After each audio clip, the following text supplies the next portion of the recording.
होंगे, बेशुमार हैं, लेकिन हमारे सामने इस वक्त अमीर रसूलत मौलाना इलियास कादरी साहब का जो अमल है वो हमारे सामने है।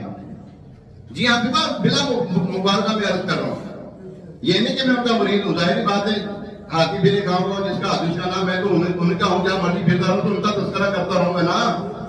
कल हमारे उस्ताद ग्रामी हजरत अल्लाह मुफ्ती मोहम्मद नईम अख्तर नक्शबंदी दामद बरकातुहू आलिया, उनके वालिद साहब का उर्स मुबारक था। आपके वालिद साहब भी मुफ्ती हैं, उस्ताद ग्रामी के वालिद साहब भी मुफ्ती और हाफिज, कारी, आलिम बामल और पीर तरीकत। अच्छा, तरीकत में ऐसे पीर थे कि अल्लाह तबारक तआला ने जिनको आपके साथ मुबस्सा किया वो भी निखर गए। उनमें एक नाम पीर अजमल कादरी का भी है। जी हाँ, पीर अजमल कादरी हमारे उस्ताद साहब के शिगिर्द हैं, हमारे दादा उस्ताद के भी शिगिर्द हैं, हमारे उस्ताद साहब के भी शिगिर्द हैं वो। तो मैं बता रहा हूँ कि तो पूरी दुनिया में नाम रोशन है इस वक्त।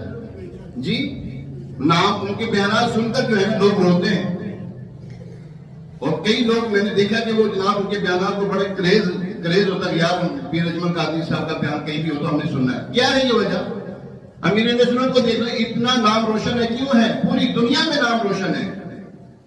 अपने तो अपने बेगाने भी कहते हैं इलियास कादरी ने जो काम करके हम नहीं कर सके वो काम।